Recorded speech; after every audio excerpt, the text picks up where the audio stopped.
أشهد أن لا إله إلا الله وحده لا شريك له وأشهد أن محمدا عبده ورسوله. عباد الله، أوصيكم وأوصي نفسي بتقوى الله عز وجل، فلقد فاز المتقون الطائعون. أيها الإخوة وبنو الإسلام، بان يشمروا يتك الله تبارك وتعالى أمور نمي شبيوزو يبساكاري كرمات محمد صلى الله عليه وسلم. ndahamya nashidikanya mbivugisha ururimi rwanjye ko nta yindi mana iriho ikwiye gusengwa mu kuri usibye Allah we wenyine, la sharika la, imana tutagomba kwibangikanya n'icyari cyo cyose mu bwami bwe.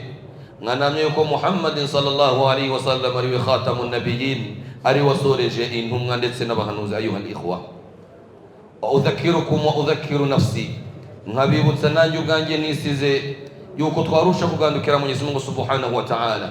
Yaqulu jalla wa ala, Allah muri Qur'an yatugaragarije yuko abafite insinzi hambaye ku munsi w'imperuka ari babandi bagandukira Mwenyezi Mungu subhanahu wa ta'ala bamutinya. ayuha al-ikhwa baba Islam, ikibazo cya mbere yuko dutangira darsa, la yumkin, ntabwo bishoboka yuko tugomba kwigisha gusa wenda ngo kubera ko turi mu gitabo twihaye kukirangiza tugende aricyo tujyamo twirengagize ba'dul akhta allati taqa bayna almuslimin, twirengagiza amakosa arimo kugwamo n'abayisilamu benshi.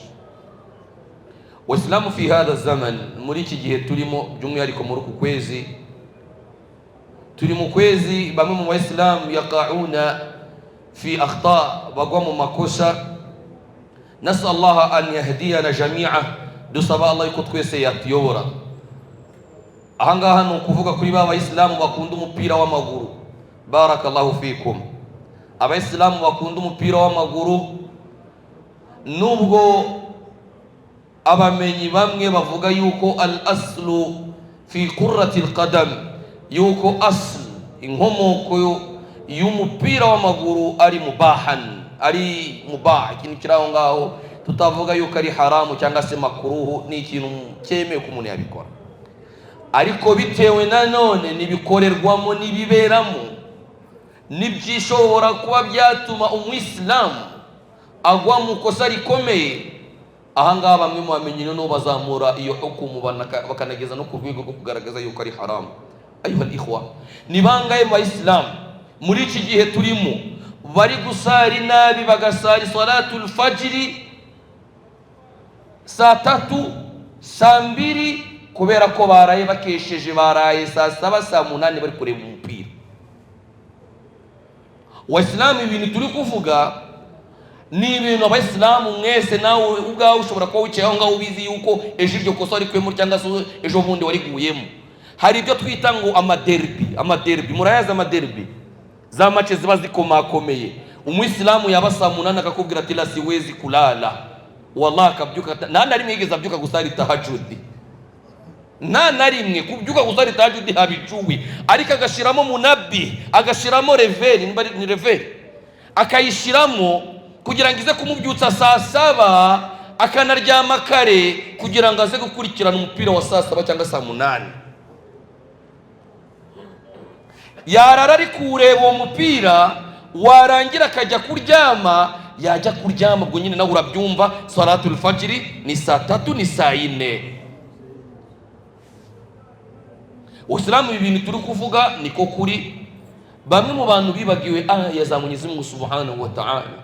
Madha qala Allah tabaraka wa ta'ala, Allah yavuze ngo iki kuraba abantu. Allah kwanza muri aya ya mbere aravuze ngo inna salata kanat ala almu'minina kitaba mawquta. Allah yashiriyeho iswala abemera Mana. Sheikh, nimba utari umwemera Mana ibyo ntabwo bikureba, ariko nimba uri umwemera Mana iyi aya irakureba. Allah ati inna salata kanat ala almu'minina, iyi swala Allah yashiriyeho abemera Mana, ayishiraho igihe cyayo ntarengwa kigomba gukorerwamo. Apana kumva yuko mambo kama haya ya upuuzi akurazi ijoro maze wallahi salatul fajr igucika isaringe saa 2 saa 1 izuba ryavuye ngo ngufite udhuru, ngo mfite skizi, ngo naraye ijoro. Naam, hadha haramun, waraye muri haramu ikubujije gukora noneho nibyo usabwa. n'iby'itegeko kuri wowe gukora irabikubujije. Maze noneho hari n'abandi umupira nimba wenda utabaye muri ayo majoro ukaba utamubujije gusari salatul fajiri, uramubuza gusari salatul jamaa ku gihe kubera ko wenda match irimo, akavuga ati ntago nahaguruka ngo nsige umupira uri gukinwa, nshobora kuza igitego cyagiyemo ntazi n'uwagitsinze. Salatul jamaa ikamucika, akavuga ati reka mbanze ndebe igice cya mbere, nikirangira taenda. Hari n'abandi baza mu musigiti bakadutuka, imamu yasoma page kidogo ngura nayo wana ngo ndamubwiye ko afite ijwi ryiza, ngo yasoma kurazubira binasi ntago byari bihagije. Sheikh, abantu dufite uburwayi ku mitima, dukunze haramu ko kurenza ko twagakwiye gukunda halali. Allah muri Qur'an rero byose yagiye abivugaho. Allah muri Qur'an yaravuze ngo fawailul lil musallina alladhina hum an salatihim sahun. Iyo ayat kesturayis. Allah ti fawailul lil musallin, bafite ibyago, bafite amakuba, bafite n'ibibazo bikomeye.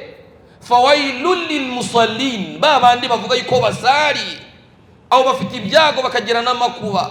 Alladhina hum an salatihim sahun, bo kusana yabo bayifata uko bishakiye, bayikinisha uko bashatse.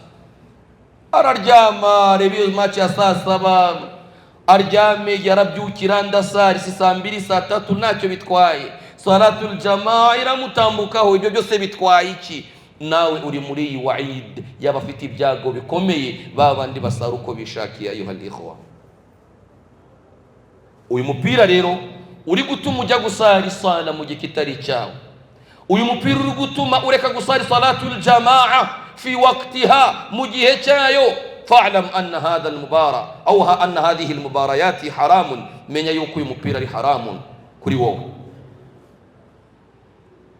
Ibi ubimenye ko nimba uri kujyana bigeze none ahangaha, twirinze ibindi bikorerwamo by'amabeti n'ibiki, ibyo nanze ngiye kubijyamo. Ariko mwese murabizi, hari n'umusilamu wigeze kumbwira ati Sheikh, nimba ushaka ko abayisilamu bakwanga uzavuge ku bigendanye na betting.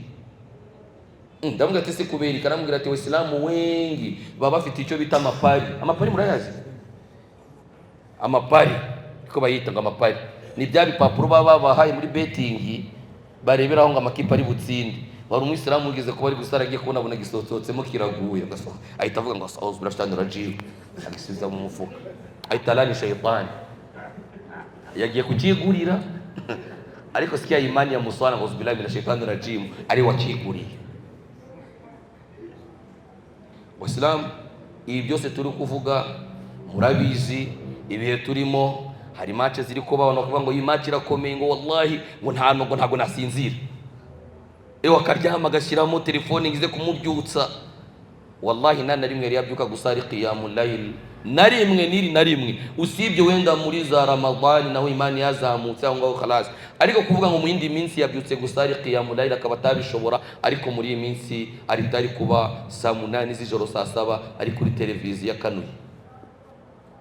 Ese ahangaha umuntu aramutse ahukumye yuko uyu mupira ari haramun, yabagiye kure ya nasu, yabagiye kure ya Qur'ani na Sunna? La wallahi, ikintu cyo ari cyo cyose, nubwo cyaba ari cyiza cyangwa se cyemewe, ikintu cyari cyo cyose kizakubuza gukora ikintu utegetswe gukora, uzamenye ko icyo kintu ari haram.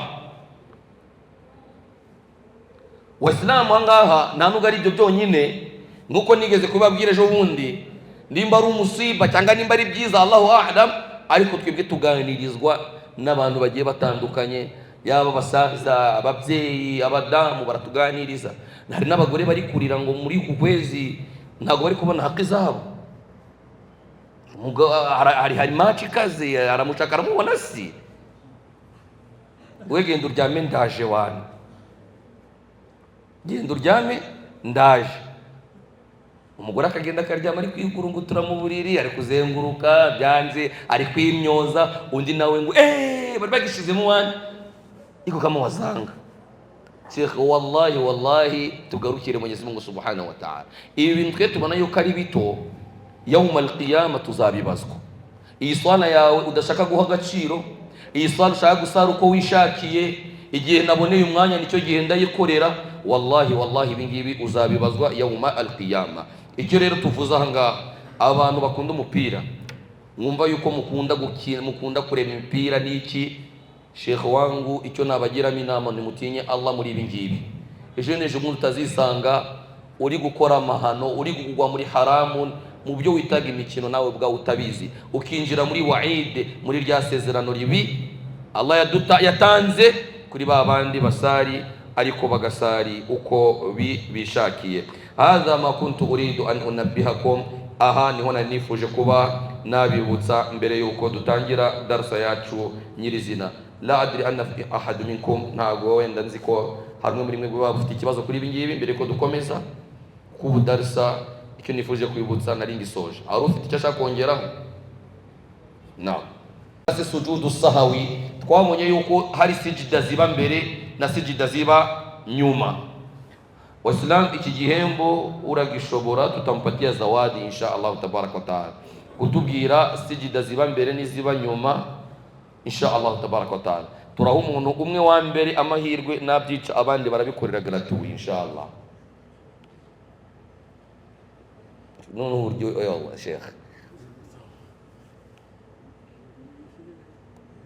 nguhaye ijambo ngo ugisubize. Naam.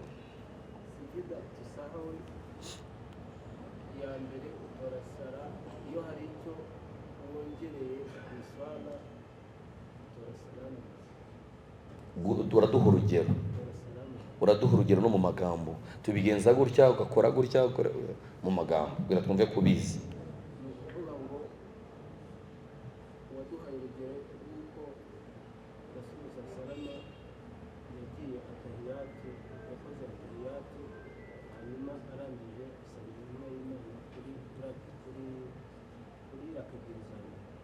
Sheikh, nubifata gutya nk'umuhazara, hano hari benshi nabo bakeneye kubaza, hari benshi bakeneye nsubiza sijidatu sahawi zikorwa mu buhe buryo, nicyo kibazo cyane. Ibyo kuvuga ngo Sheikh waratubwiye ntabwo ngiye kugira ngo usubire mu darasa yanjye. Yego.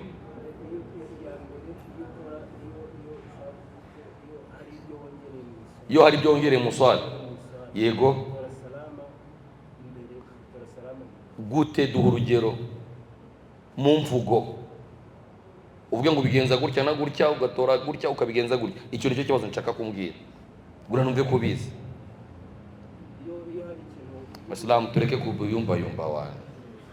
Iriziki nabi isubiza, iriziki urayitaye khalasi wana, azi wabyihoreye ndanzi khalasi. Yego.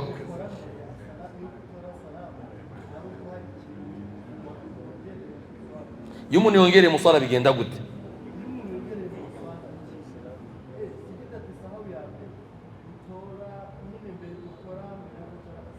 Gute duha urugero rw'ayo magambo uvuze, uyadushirire mu ngero mu rugero.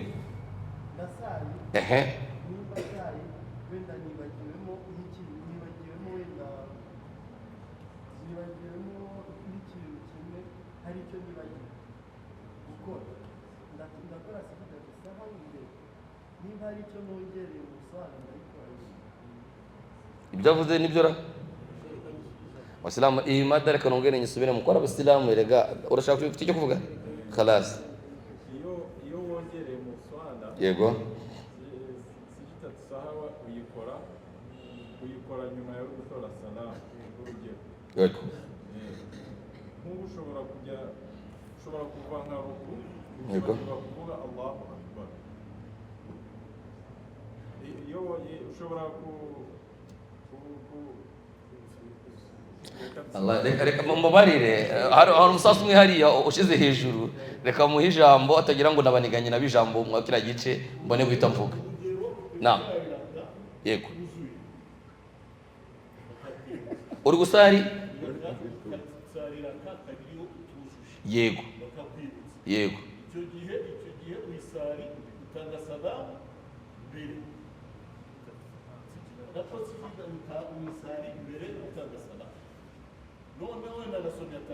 Yego. Sinayirangiza nako wenda tahiyatu ya mbere nayisomye ndakomeje ndayirangije. Yego. Unarengeje ubundi nisabye ndabizi mwese, reka mgiye mbisubiremo. Khalas ubwo nari nshaka kubanza kubumvisha yuko bishobora kuba mwarabinsigiye hano. Sheikh, idha kana ziyada, iyo umuntu hari icyo yongereye mu sala, munega amatwi Islam, iyo hari icyo umuntu yongereye mu sala, fa mathalan rakatuzi kuri salati dhuhri ni raka zingahe ya Islam? Si raka enye. Umuyisilamu aramutse asenze raka eshanu, yongereye mu sala cyangwa yagabanyije? Ubwo turamaze kumenya ko ngaho yongereye. Turi kugendera na Islam, aho ngaho yakoze iki? Yongereye. Ni ryari rero sijidatu sahawi ikorwa? Icyo gihe abamenyi bavuze yuko sijidatu sahawi ikorwa qabla salami, qabla salam. Kugira ngo mbaho urugero, qabla salam, mbere y'isalamu uraza gusari, birikumvikana, utora tahiyatu yawe, birikumvikana Islam. Nurangiza gutora tahiyatu yawe uhita ukora sijidatu sahawi. Nuva gukora sijidatu sahawi, ubwo urabusigaje gukora iki? Gutora assalamu. Ubwo sijidatu sahawi yabaye imbere y'isalamu cyangwa yabaye inyuma y'isalamu? Yabaye imbere y'isalamu. Kubera ko twongereye cyangwa ko twagabanyije?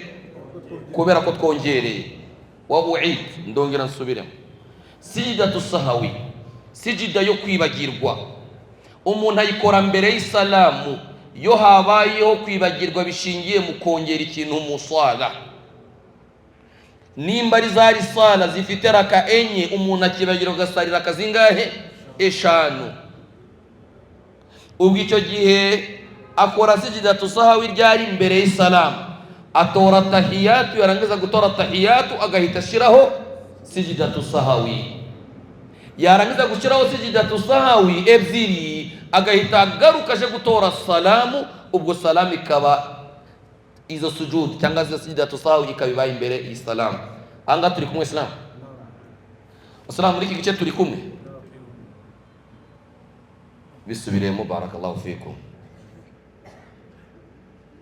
Sijidatu sahawi iba mbere yuko utora salamu igihe wongereye mu iswala. Urugero atari ibira navuze, tanga urugero rwawe. Urugero lasuri igira raka, la urugero narutanze, tanga urwawe.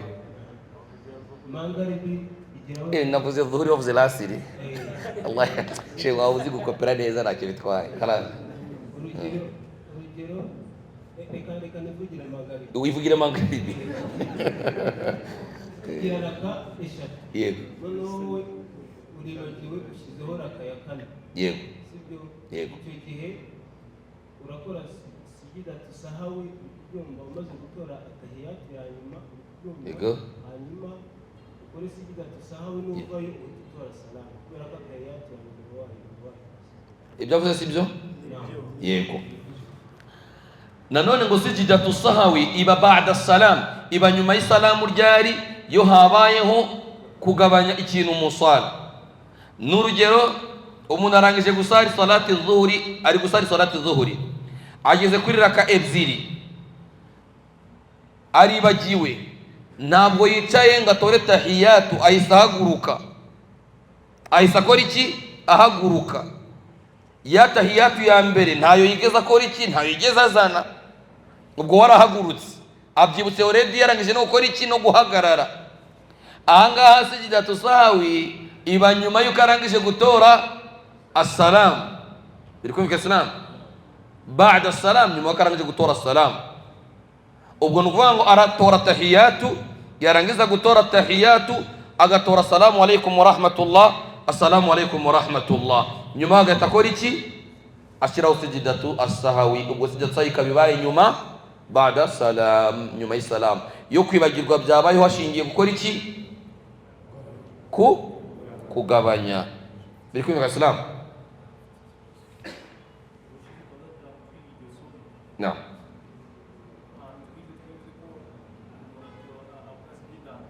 Yego. Yego.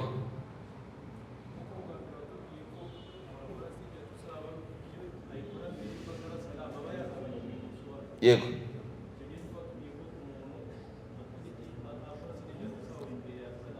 بعد السلام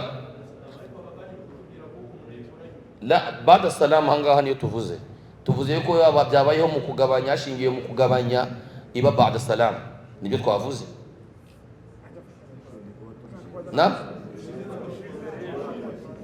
نعم bivuze inverse yego reka tuze kureba ahangaha twari tugeze icyo shekhe yabivuzeho insha Allah. Ni ukuvuga ngo ubushize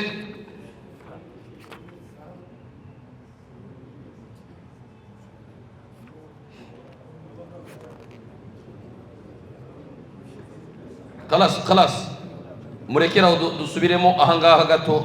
Naam,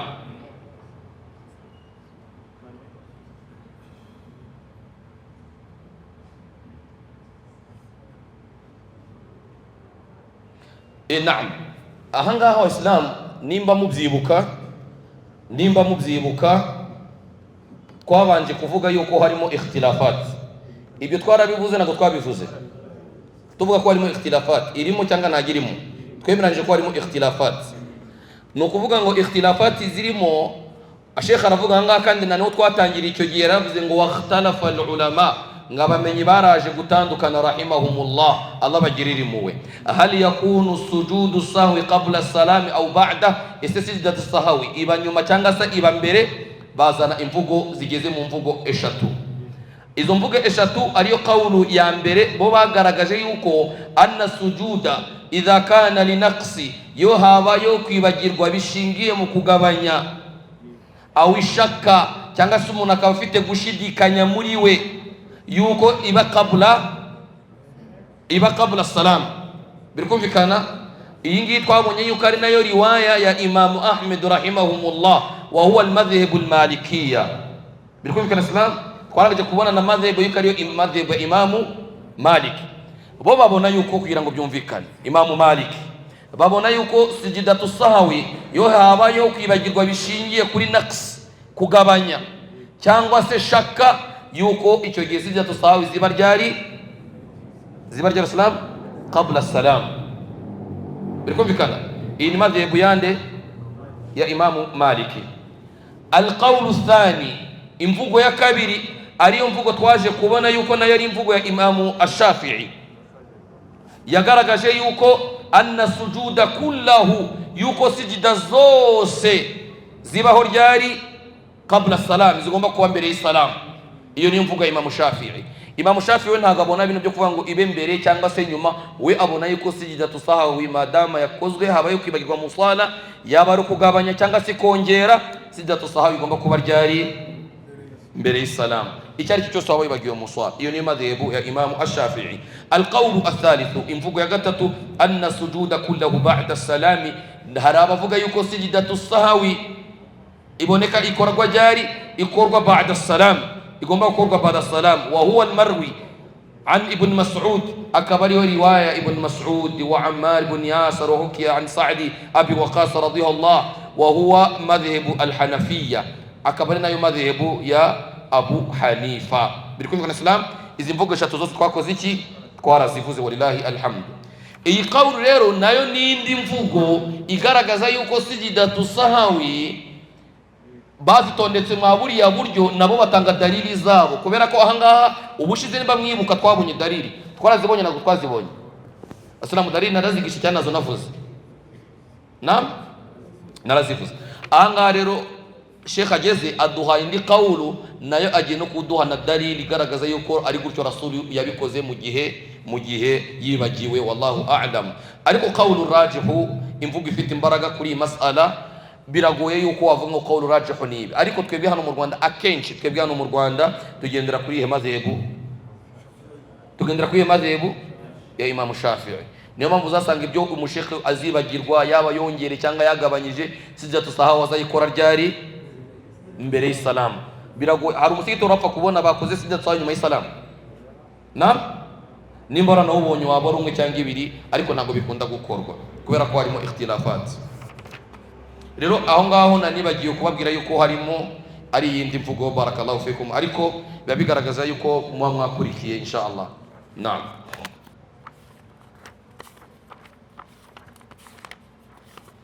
arasiramu barayisabwa ngo shehe turamufashe خلاص.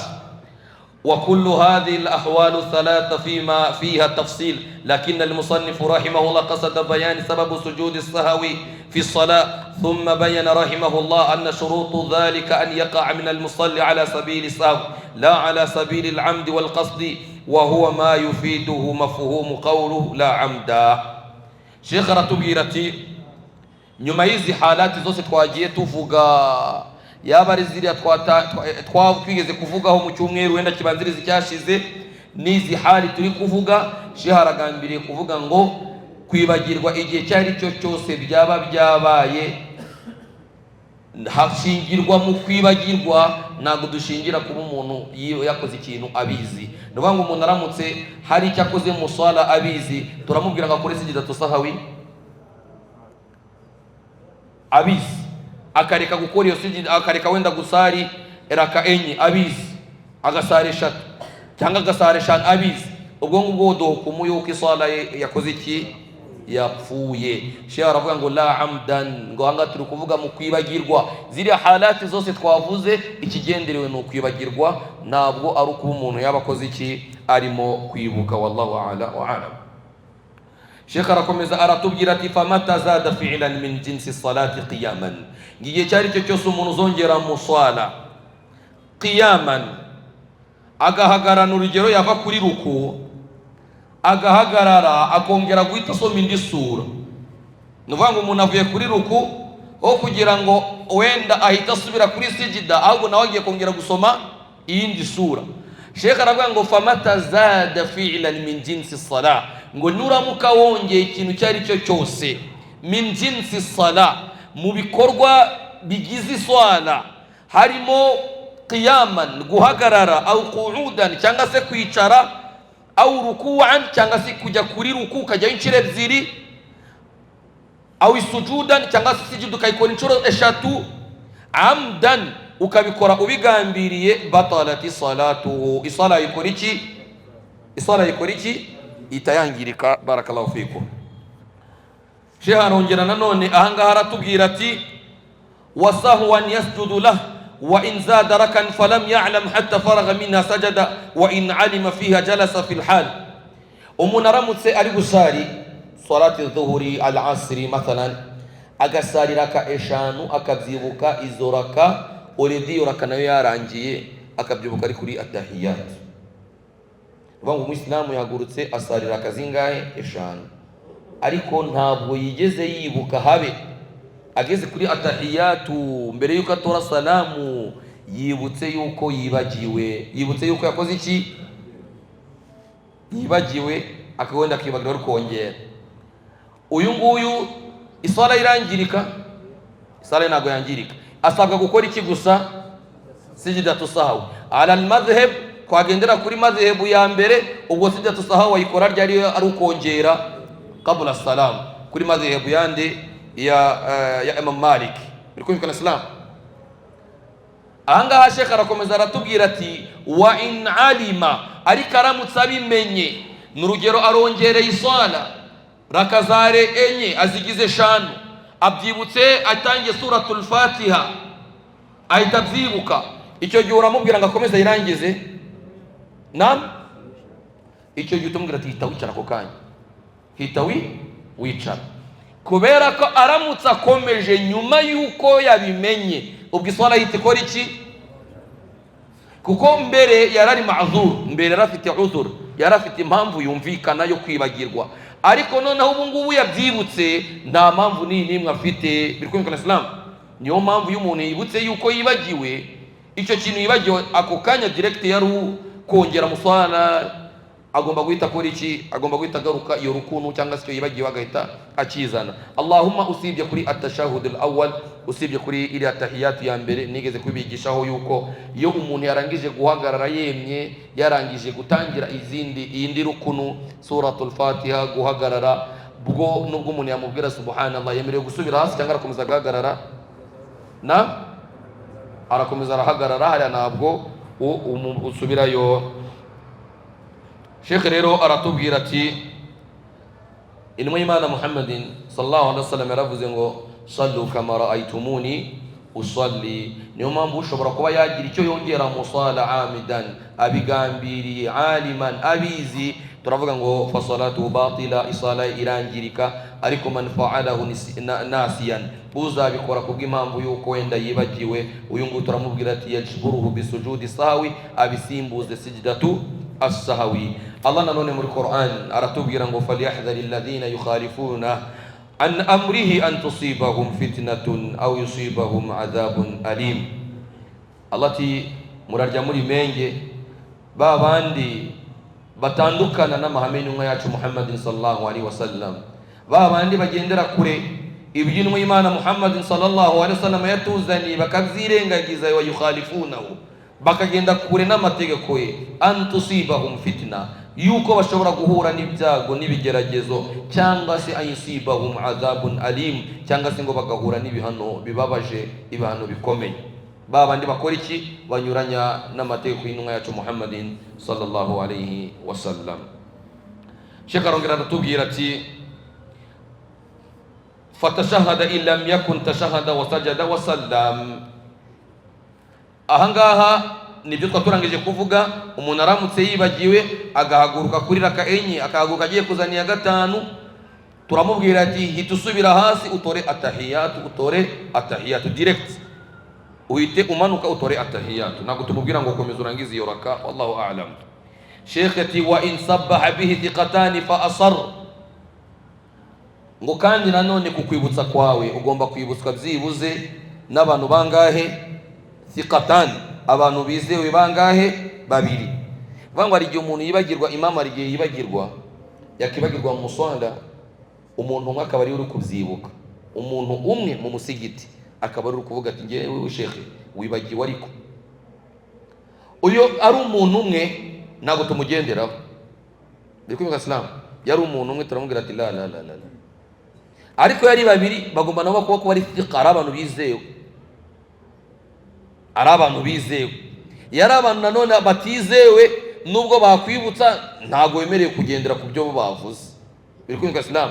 Rero imam ashobora kwibagirwa mu musigiti ungana gutya, ibaze uko dusenga tungana gutya, usange umuntu umwe ni uri kubyibuka yuko imam yakoze iki, yibagiwe. Muri ibyo bintu bishoboka, byanze bikunze nawe ashobora kuba yacanganywe kidogo akaba yabeshya imam. Niyo mpamvu iyo umuntu akwibukije ari umuntu umwe mu mbaga y'abantu, ntabwo ibyo bigenderwaho. Ikigenderwaho ni uko wakwibutswa n'abantu bangahe? Babiri. Ibi twabibonye muri hadisi ya Dhul Yadain, wa mugabo cyangwa se wa musahaba Dhul Yadain, ubwo intumwa y'Imana Muhammadin sallallahu alaihi wasallam yibagirwaga faqasarat as-salat, akagabanya isala, au faqasara salat, agabanya isala ayigira raka, nimba zari 3 azigira ebyiri gutyo, cyangwa nimba zari enye azigira 3. Rasul aribagirwa nk'umuntu, maze abasahaba barangije gusari bose baraceceka, baravuga ati la, reka ntihagire n'uvuga wenda Rasul tutaza kuba hari indi wahayi yamanutse. Bigera ubwo uyu musahaba yigera Rasul aramubwira ati aqsartu as-salah ya Rasulullah, aqsarta as-salah, wagabanyije isala. Rasul aramubwira ati ntabwo ibyo ngibyo byigeze biba. Musahaba aramubwira ati ya Rasulullah, ngenzi ko byabaye wibagiye isala. Rasul ntabwo yahise yemera direct ibyo abwiwe, ahubwo yabanje kubaza abandi kugira noneho yumve yuko bifite ireme, maze arababwira ati baguruke bazani uraka bibagiwe. Sheikh ati wa illam yujzim bisawabi nafsihi batalati salatuhu. Imamu wibukijwe yuko yibagiwe ikintu musala, walam yajzimu bisawabi, akaba atazi neza ukuri. Hari igihe imamu yibagirwa nawe ubwe akumva mu mutima we ari gutaradada, ari gushidikanya. Bibaho. Imamu hari igihe yibagirwa mu mutima we nawe akatangira kwibaza ko se kwa ukweli buriya nanjye tubura kuba nibagiwe. Lam yajzim bisawab, nawe ubwe ntabwo azi ukuri. Ngo yo rero agendeye kuri ya wahamuye, akaba ari byo agenderaho kandi hari abamwibukije, ubwo imamu sali igomba guhita ikora iki? Nayita iba batil, irangirika, kubera ko nawe ubwe yagendeye ku bintu adahagazeho. Ariko imamu yo azi neza yuko ibyo ndi gukora ni raka enye nizo ngiye gusara, bakakubwira subhanallah, wowe uzi neza yuko ubihagazeho yuko ari 3 cyangwa se ari enye, imamu afite uburenganzira bwo kwanga gukurikira ibyo mwamubwiye. kuko abizi, birikumvikana. Ariko kuko imamu ashobora kubwirwa subhanallah subhanallah, we wenda n'urugero, udrib lakum mithala, nshobora kubaha urugero, mwebwe mushobora kubwiramo imamu subhanallah muzi ko yongereye, kumbi we hari ikosa yakoze mu swala ryatumye hari rakata ari kubara, bikumvikana. Ngiye kubaha urugero ngo bishoboka gute. Imamu ashobora kuba turi gusari, naftari isala za bucece n'urugero, imamu wacu ari gusari, atangiye sala Allahu akbaru, ahise yisomera kuri wallahu ahad Allahu samad lam yalid wa lam yulad wa lam yakul lahu kufuwan ahad, agiye kuri ruku ayivuyeho, ageze kuri sijida ya kabiri, yibutse yuko atigeze asoma suratul Fatiha kuri raka ya mbere. Ntabwo arazamuka ngo ababwire ati Waislamu jameni nimesahau. Arasema maze kuvuga Kiswahili muswala byemewe. Aha imamu we arazamuka kuri we agiye kuzana raka ya kanga Waislamu. Turi hamwe cyangwa wigende ya gatanu. Allah uyu Muslimu kandi urya bari imbere yanjye nicyo kimbabaza. Sheikh ahangaha turi imamu imamu yahagurutse abagiye kuzana raka ya kangahe? Ya mbere kuri we. Weho maamuma uri kubara raka zingahe? Nuvango kuri maamuma wowe uri kubara kuri gusarira raka zingahe? Ebyiri. Kuri imamu we arabizi neza kari raka, kuko ya mbere yayisakora iki? Yayikansorinze nagihari. Birikumvikana. Niyo mpamvu kuri imamu muraza kuvuga subhanallah muraruha, kuko hari igihe aranahaguruka agiye kuzana raka ya kane, mwebwe mu mubare akari raka ya kangahe? Ya gatanu. Birikumvikana. Niyo mpamvu rero imamu wene yazi neza yuko ibyo ndi gukora ni raka enye, ibye tubigenderaho cyane kurenza ibyo uri ashobora kuba yamubwira. Naam, ndabizi ikibazo yisugira nahise nkimagina, ariko kivuge kivuge twumve.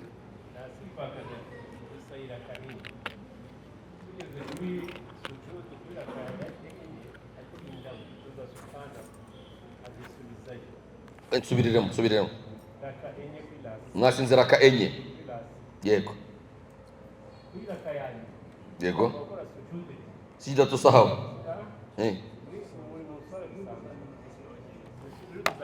nuvango kuri raka ya nyuma mwari gukora sijida ebyiri nkuko bisanzwe nyine. Yego yatinze kuri sijida kuri tahiyat atigeze akora nam. Yego atumanuka nayo turagaruka dukora tahiyatu dutora salamu ahita dukoresha sahaba. Nuvuga ngo mwakoze sijida mwahise mukora za sijida yari yibagiwe. Yego sijida twazikoze. Yego dutora na tahiyatu. Yego ariko yibagiye matindamo. Yego adutora salamu dukora sijida sahaba. Yego dutora salamu. Yego nukuvuga ngo ndumva imamu nta kosa yigeze akora aho ngaho, kuko imamu ashobora kwibagirwa agatekereza yuko habaye wenda n'urugero sujida narangije kuzikora n'urugero bijya kubyanabaho, agahita atora tahiyatu. Birikumvikana, agahita atora atahiyatu, tahiyatu lillahi akayirangiza, arangiza kuyirangiza akivuga ariko mukamubwira subhanallah, agahita yibuka yuko atigeze akora zira sijida ziswala zisanzwe. Icyo gihe icyo imamu asabwa rero no gukora iki? Akora sijida, akora la pana sijida sawa. Zira sijida ebyiri ziswala ni kuzikora ni ngombwa zo, kuko aramutse atazikoze kandi yibukije iswala ikora iki? Irangirika. Zira sijida ebyiri zo ni ngombwa kuko ziri mu swala. Nanone iriya tahiyatu ntabwo tuyigenderaho, arongera agatora inde atahiyatu, kubera ko iriya tahiyatu yitoye umwanya utari wayo, agatora tahiyatu. Turukumvikana. None icyo gihe turareba ngo yibagiwe yongere cyangwa yagabanyije.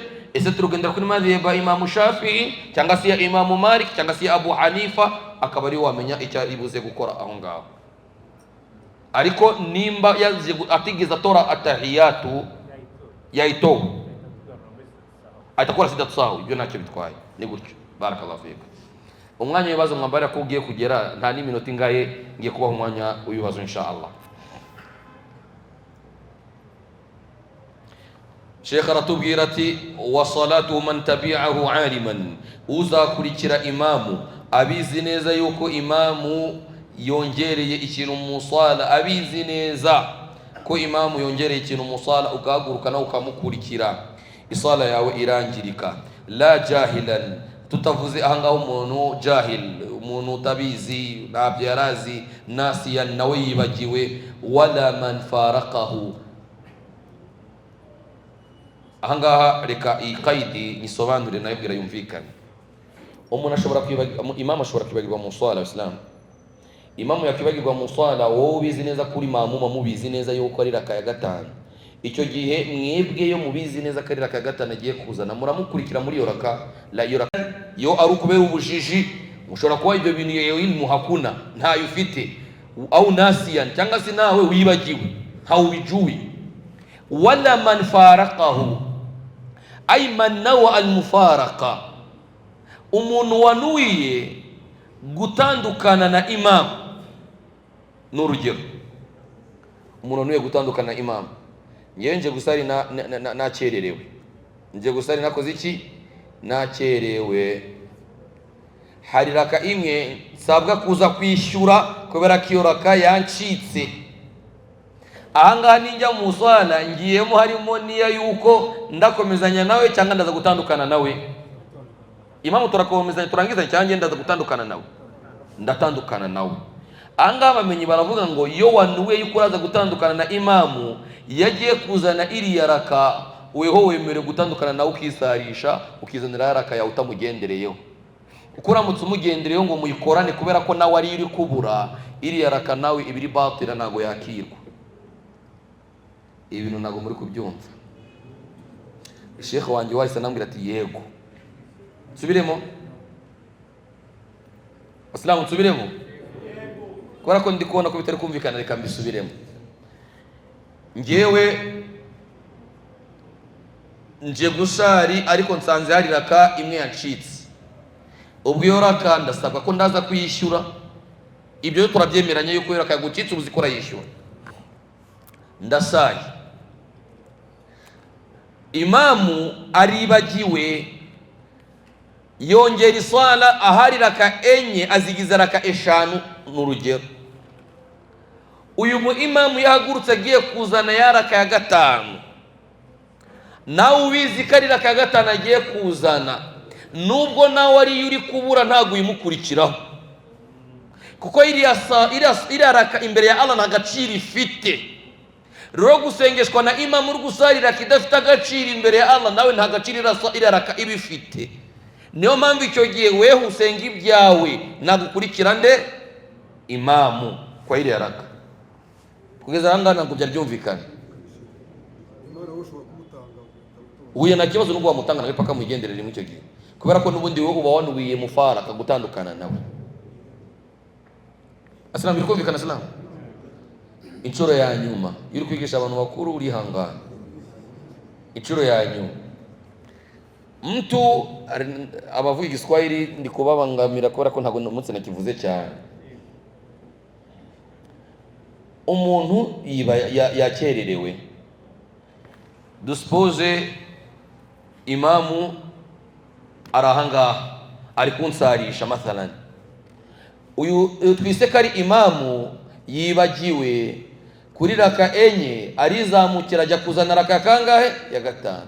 Ariko ahangaha inyuma ye hari umwe mu bamamuma wakerewe iswala, akererwa raka imwe. Uyu mamuma wakerewe raka imwe wa Islamu, imamu yo hagurutse agiye kuzana ya raka ya gatanu, nawe abizi neza ko ari raka ya gatanu, ntabwo usabwa kumukurikira ngo kubera ko nawe ari iri kubura ngo muyigendenanireho, kubera ko iyi raka imbere ya Allah nta gaciro ifite. Icyo gihe we ubarwa yuko wanuwiye gutandukana na imamu wawe, kuko n'ubundi muba muri butandukane, naguma muri bukomezanye iswala. Wowe uri buze guhaguruka ugiye kuzana ya raka, n'ubundi urahaguruka ya raka ukayizana ku giti cyawe utamugendeyeho. Kuko uramutse umugendeyeho kuri iyi raka itabarwa, kuri iyi raka idafite agaciro, ubwo nawe iyo raka ntabwo ibarwa, ugomba kuzana iyindi yawe tu.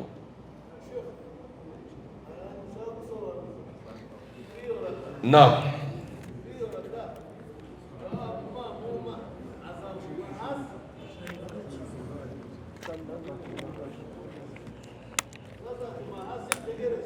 khalas Sheikh abashikazi kiza ibitwara bibonye ubushize. Ababizi neza iyo imamu we yibagiwe agaruka agiye kuzana iyo raka inyongera, abamama bo baguma hasi ntabwo bamukurikira, baguma hasi bamutegereje. Islam twaravuze yuko idha tadhakarahu qarib, iyo umuntu yibutse akirangiza kwibagirwa, nuvuga ngo urangije gusari uricaye subhanallah alhamdulillah, wise wibuka ko wenda nugero sidatasahau utigeze uyikora, icyo gihe uhita ugikora.